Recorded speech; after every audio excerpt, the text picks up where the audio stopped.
আসসালামু আলাইকুম। স্বাগত জানাচ্ছি বাংলা নিউজ রাউন্ড আপে। আপনাদের সঙ্গে আছি আমি শেখ আশফাকুস সালেহীন। গণস্বাস্থ্য কেন্দ্রের প্রতিষ্ঠাতা ও ট্রাস্টি ডক্টর জাফরুল্লাহ চৌধুরী জানিয়েছেন, আস্থা বাড়াতে করোনা ভাইরাসের প্রথম টিকা প্রধানমন্ত্রী শেখ হাসিনা নেওয়া উচিত। সকালে রাজধানী ধানমন্ডিতে গণস্বাস্থ্য হাসপাতালে আলোচনা সভায় এ কথা বলেন তিনি। বলেন, সরকারি ভ্যাকসিন শেষ হওয়ার আগে বেসরকারিভাবে আমদানির অনুমতি দিলে ভেজালের পাশাপাশি মুরগির ভ্যাকসিনকে কোভিড বলে চালিয়ে দেওয়ার সম্ভাবনা রয়েছে। প্রধানমন্ত্রী শেখ হাসিনা, খালেদা জিয়া ও রওশন এরশাদ একসাথে করোনা টিকা নিলে ঐক্যমত তৈরি হবে বলে মন্তব্য করেন জাফরুল্লাহ। যতদিন পর্যন্ত সরকারি ভ্যাকসিনটা দেওয়া শেষ না হবে ততদিন কোনো প্রাইভেট খাতে ভ্যাকসিন আমদানি করতে দেওয়া উচিত হবে না। আমাদের দেশে দীর্ঘদিন ধরে আমরা মুরগির ভ্যাকসিন তৈরি করি, ওই ভ্যাকসিনেই যে এর মধ্যে ঢুকিয়ে দিয়ে কোভিডের ভ্যাকসিন বলে চালাবে না তার গ্যারান্টি কে দেবে? কিন্তু প্রধানমন্ত্রীকেই প্রথম নিতে হবে। খালেদা জিয়ার অনেক রোগশোক আছে, এটা নিয়েও প্রশ্ন উঠবে। তবে একজন নিলেই হবে, তিনজন নিলে আরও ভালো, কোনো সন্দেহ নেই। একত্রে যদি দেখি জাতীয় ঐক্যমত হবে, এটা খুবই ভালো কথা। করোনার টিকা রাষ্ট্রপতি ও প্রধানমন্ত্রীকে সবার আগে গ্রহণের আহ্বান জানিয়ে বিএনপির সিনিয়র যুগ্ম মহাসচিব রুহুল কবির রিজভী বলেছেন, পৃথিবীর দেশে দেশে রাষ্ট্র ও সরকার প্রধানরা যেভাবে টিকার প্রথম ডোজ নিয়ে মানুষকে আস্থা ও ভরসা দিচ্ছেন ও আশ্বস্ত করছেন, আপনারাও সেই পথ অনুসরণ করুন। শুক্রবার দুপুর 12টায় নয়াপল্টনে দলের কেন্দ্রীয় কার্যালয়ে সংবাদ সম্মেলনে তিনি এসব কথা বলেন। রিজভী আরও বলেন, তাদের মতো আপনারাও সাহসী পদক্ষেপ নিন। আপনারা আগে টিকা নিলে জনগণ ভরসা পাবে। দেশে করোনায় গত 24 ঘন্টায় আরও 15 জন মারা গেছে। এ সময় নতুন শনাক্ত হয়েছে 619 জন। দেশে সব মিলিয়ে মারা গেল 7,981 জন। মোট শনাক্ত হলো 5,30,890 জন করোনা রোগী। তাদের মধ্যে সুস্থ হয়েছে 4,75,561 জন। স্বাস্থ্য অধিদপ্তরের সংবাদ বিজ্ঞপ্তিতে এসব তথ্য জানানো হয়েছে।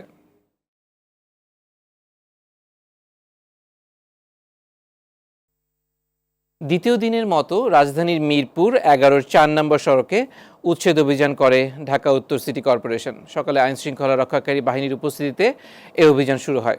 গতকাল উচ্ছেদে গেলে দখলদারদের হামলার শিকার হয় পুলিশ সহ সিটি কর্পোরেশনের কর্মকর্তারা। সড়ক প্রশস্ত করার জন্য রাজুকের জমিতে অবৈধ স্থাপনা উচ্ছেদ করা হয়।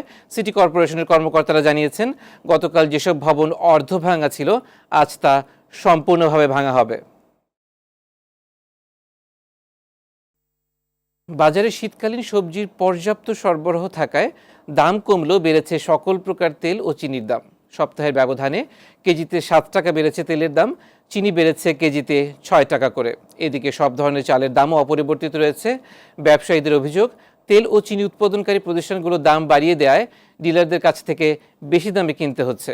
এদিকে ব্রয়লার ও সোনালী মুরগির দাম কেজিতে 10 থেকে 20 টাকা বেড়েছে। নিত্যপণ্যের দাম নাগালে রাখতে মজুদ বাড়ানোর পাশাপাশি বাজারে সরকারের নজরদারি জোরদারের দাবি ভোক্তাদের।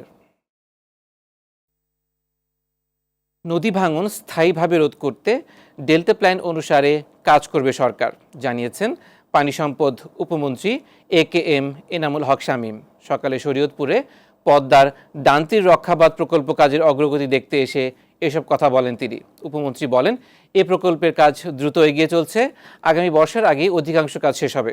ভাঙনপ্রবণ এলাকায় স্বাস্থ্যবিধি মেনে স্থায়ী প্রকল্পের কাজ চলমান রয়েছে। এ সময় জেলা আওয়ামী লীগের সভাপতি সহ সংশ্লিষ্টরা উপস্থিত ছিলেন। কুড়িগ্রামে শীত ও ঘন কুয়াশার সঙ্গে বইছে হিমেল হাওয়া। সূর্যের আলো দিন দুপুর গড়িয়ে গেলেও দেখা যায় না। এদিকে ঘন কুয়াশার কারণে বঙ্গবন্ধু সেতু দিয়ে যান চলাচল ব্যাহত হচ্ছে।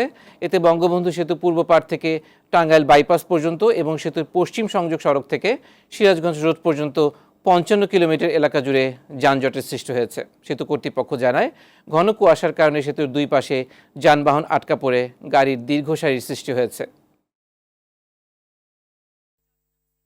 চট্টগ্রাম সিটি কর্পোরেশন নির্বাচনে দেশের দুই প্রধান রাজনৈতিক দলের মেয়র প্রার্থীরা নিজ নিজ নির্বাচনী ইশতেহার ও নানা প্রতিশ্রুতি নিয়ে ভোটারদের দ্বারে দ্বারে যাচ্ছে।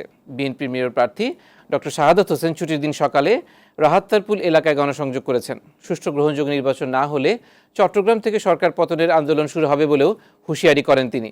অন্যদিকে চট্টগ্রামের পতেঙ্গে এলাকায় বিকেলে গণসংযোগ করেন আওয়ামী লীগের মেয়র প্রার্থী রেজাউল করিম চৌধুরী। বান্দরবানের নাইক্ষ্যংছড়ি সীমান্তে বর্ডার গার্ড বাংলাদেশ বিজিবির সঙ্গে কথিত গোলাগুলিতে আব্দুর রহিম নামে এক রোহিঙ্গা নিহত হয়েছেন। এ সময় 50,000 ইয়াবা, একটি 2 নলা বন্দুক ও 4 রাউন্ড কার্তুজ জব্দ করা হয়েছে বলে দাবি করেছে বিজিবি। নিহত আব্দুর রহিম উখিয়ার কুতুপালং রোহিঙ্গা ক্যাম্পের বাসিন্দা। বিজিবি জানায়, ভোর রাতে মিয়ানমার থেকে ইয়াবা আসার খবর নিয়ে 22 ফাঁড়ি টহল দল অবস্থান নেয়। এক পর্যায়ে ইয়াবা কারবারিরা গুলি ছোড়ে, টহল দলও পাল্টা গুলি করে। এই ঘটনায় বিজিবির 2 সদস্য আহত হয়েছে। পাবনার সুজানগর আঞ্চলিক সড়কের আতাইকুলা থানার দুবলিয়ায় ট্রাকের ধাক্কায় সিএনজি চালিত অটোরিকশায় 2 যাত্রী নিহত হয়েছেন। এই ঘটনায় আহত হয়েছেন আরও 3 জন। শুক্রবার সকাল 9টার দিকে এই দুর্ঘটনা ঘটে। হতরা সবাই অটোরিকশার যাত্রী। নিহতরা হলেন সুজানগরের আরিফা সুলতানা ও ঝন্টু কুণ্ড। এ সময় আহত 3 জনকে স্থানীয় হাসপাতালে চিকিৎসা দেওয়া হচ্ছে। নাটোরের বাগাতিপাড়া উপজেলার তমালতলা বাজারে 3 নাইট গার্ডকে বেঁধে রেখে 11টি দোকানে গণচুরির ঘটনা ঘটেছে। এ ঘটনায় সন্দেহভাজন এক ভ্যান চালককে আটক করেছে পুলিশ। বাগাতিপাড়া থানার ওসি জানান, গতরাত 2:30টার দিকে একটি ট্রাক নিয়ে 10-15 জনের একটি সংঘবদ্ধ দল তমালতলা বাজারে যায়। পরে তারা কৌশলে 3 নাইট গার্ডকে হাত পা চোখ বেঁধে ফেলে রেখে বাজারে রড, সিমেন্ট, সার সহ 11টি দোকানের তালা কেটে নগদ টাকা লুটে নিয়ে পালিয়ে যায়। খবর পেয়ে নাটোরের পুলিশ সুপার ঘটনাস্থল পরিদর্শন করেন। বরগুনার পাথরঘাটা পৌরসভার আলম মোল্লার মালিকানাধীন বরফ কলে গ্যাস সিলিন্ডার বিস্ফোরণে মোহাম্মদ সম্রাট নামে একজন নিহত হয়েছেন। আহত হয়েছে আরও 5 জন। পুলিশ জানায়, বৃহস্পতিবার রাতে হঠাৎ গ্যাস সিলিন্ডার বিস্ফোরণ হয়ে আগুন ধরে যায়। খবর পেয়ে ফায়ার সার্ভিসের কর্মীরা আগুন নেভাতে আসেন। পরে ঘটনাস্থল থেকে সম্রাটকে গুরুতর আহত অবস্থায় উদ্ধার করা হয়। হাসপাতালে নেওয়ার পর তিনি মারা যান। আগুন নেভাতে গিয়ে আহত হন ফায়ার সার্ভিসের 2 কর্মী সহ 5 জন। সিরাজগঞ্জে বিজয়ী কাউন্সিলর তরিকুল ইসলাম খান হত্যায় জড়িত অভিযুক্ত জাহিদুল ইসলামকে ঢাকার যাত্রাবাড়ী থানার ধলপুর এলাকা থেকে গ্রেফতার করেছে পুলিশ। জাহিদুল সিরাজগঞ্জ জেলা শহরের শাহেদনগরের বাসিন্দা।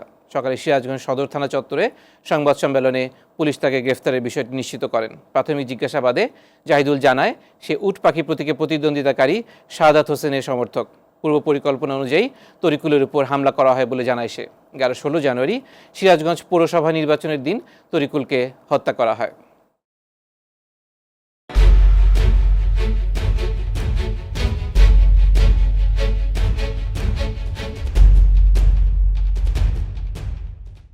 এবার আন্তর্জাতিক সংবাদ। ইউক্রেনের দেশটির পূর্বাঞ্চলীয় শহর খার্কিভের একটি নার্সিংহোমে আগুন লেগে মারা গিয়েছে 15 জন। দগ্ধ আরও 5 জনকে অন্য একটি হাসপাতালে নেওয়া হয়েছে। স্থানীয় সময় বৃহস্পতিবার বিকেলে এই অগ্নিকাণ্ডের ঘটনা ঘটে। খবর পেয়ে ঘটনাস্থলে পৌঁছায় দমকল বাহিনী। তাদের চেষ্টায় পরে আগুন নিয়ন্ত্রণে আসে, কিন্তু আগুন নেভার আগেই 15 জনের মৃত্যু হয়। এছাড়া 9 জনকে জীবিত উদ্ধার করা হয়েছে। যারা আপনজন হারিয়েছেন ও আহত হয়েছেন তাদের পরিবারকে সর্বোচ্চ সহযোগিতা দিতে স্থানীয় কর্তৃপক্ষকে নির্দেশ দিয়েছেন প্রেসিডেন্ট ভলোদাইমার জেলনস্কি। ইরাকের রাজধানী বাগদাদের একটি ভিড়-ঠাসা বাণিজ্যিক এলাকায় জোড়া আত্মঘাতী বোমা হামলায় অন্তত 32 জন নিহত ও 110 জন আহত হয়েছে। দেশটির কর্মকর্তারা জানান, বৃহস্পতিবার বাগদাদের কেন্দ্রস্থলে তায়ারান চত্বরে এই হামলার ঘটনা ঘটে। সামরিক বাহিনীর এক মুখপাত্র জানান, বাব আল শার্কির একটি কাপড়ের বাজারে 2 বোমারু নিজেদের উড়িয়ে দেন। জঙ্গি সংগঠন আইএস হামলার দায় স্বীকার করেছে। 2018 সালের জানুয়ারির পর বাগদাদে হওয়া সবচেয়ে প্রাণঘাতী আত্মঘাতী হামলা এটি। ভারতের কর্ণাটক রাজ্যের শিবমোগ্গা শহরের কাছাকাছি এক খনিতে ডিনামাইট বিস্ফোরণে 8 শ্রমিক নিহত হয়েছেন। বৃহস্পতিবার রাতে ওই খনিতে এই বিস্ফোরণের ঘটনা ঘটে। পুলিশ বলেছে, বিস্ফোরণের পর ঘটনাস্থলে কিছু ডিনামাইট অবিস্ফোরিত অবস্থায় পড়ে থাকতে দেখা গেছে। বিস্ফোরণের তীব্রতা এতটাই ছিল যে পার্শ্ববর্তী চিকমাগালুর ও দাভানগেরে এলাকাও কেঁপে ওঠে। নিহতরা একটি ট্রাকে পাথর খনির উদ্দেশ্যে বিস্ফোরক নিয়ে যাচ্ছিলেন। প্রাথমিকভাবে বিস্ফোরণের সুনির্দিষ্ট কারণ জানা যায়নি। প্রধানমন্ত্রী নরেন্দ্র মোদী দুর্ঘটনার পরিপ্রেক্ষিতে গভীর শোক প্রকাশ করেছেন। কোভিড-19-এর উৎপত্তি স্থল চীনের উহান প্রদেশের লকডাউনের 1 বছর পূর্তি আজ। বিধিনিষেধের প্রয়োগ করে গেল বছরের জানুয়ারির শেষ থেকে জুন পর্যন্ত শহরটি দেশটির অন্যান্য অঞ্চল থেকে বিচ্ছিন্ন করে রাখা হয়। ভাইরাস প্রতিরোধ করতে এই ধরনের বিধিনিষেধের পদক্ষেপ নেওয়া হয়েছিল। নতুন প্রেসিডেন্ট হিসেবে বাইডেন দায়িত্ব নেওয়ার পর ভ্যাকসিন প্রয়োগ ও করোনা টেস্ট জোরদার করা হয় যুক্তরাষ্ট্রে। সারা দেশে করোনায় মারা গেল 20,98,000-এর বেশি মানুষ। আক্রান্তের সংখ্যা 9,80,00,000 ছাড়িয়েছে।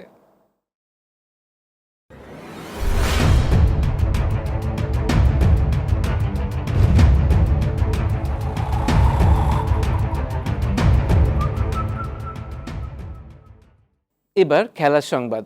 স্প্যানিশ কোপা দেল রেতে কর্নিয়া রথকে 2-0 গোলে হারিয়েছে বার্সেলোনা 2টি পেনাল্টি সহ একাধিক গোলের সুযোগ পেয়েও নির্ধারিত 90 মিনিটে জালের দেখা পায়নি। অতিরিক্ত সময়ের দ্বিতীয় মিনিটে একক নৈপুণ্যে ডি বক্সের বাইরে থেকে বুলেট গুটি শটে ঠিকানা খুঁজে নেন উসমান দেমবেলে। একেবারে শেষ মুহূর্তে গিয়ে দ্বিতীয় গোলটি করেন মার্তিন বার্থওয়েট। এ জয়ের মধ্যে দিয়ে শেষ 16 নিশ্চিত করল রোনাল্ড কুম্যানের দল। ঘরের মাঠে বার্নলির বিপক্ষে 1-0 গোলে হেরেছে লিভারপুল। ইউর্গেন ক্লপের দলের এহারের মধ্যে দিয়ে 68 ম্যাচের অপরাজেয় থাকার দৌড় থেমে গেল। বৃহস্পতিবার রাতে অ্যানফিল্ডে মোহাম্মদ সালাহ, রবার্তো ফিরমিনোকে বেঞ্চে রেখে নামা লিভারপুল শুরু থেকে বল দখলে রাখে, কিন্তু ম্যাচের 7 মিনিট বাকি থাকতে লিভারপুল গোলরক্ষক অ্যালিসন ফাউল করলে পেনাল্টির বাঁশি বাজায় রেফারি। স্পট কিকে বার্নলির জয়সূচক গোলটি করেন অ্যাশলি বার্নস। আর 47 বছর পর লিভারপুলের বিপক্ষে বার্নলিকে জয় উপহার দেন তিনি। 52 নিউজ রাউন্ড আপ এ পর্যন্তই। 52 নিউজের আপডেট পেতে বিশ্বের যে কোনো প্রান্ত থেকে ভিজিট করুন 52.com, facebook.com/52digital ও youtube.com/52tvdigital। ধন্যবাদ সবাইকে।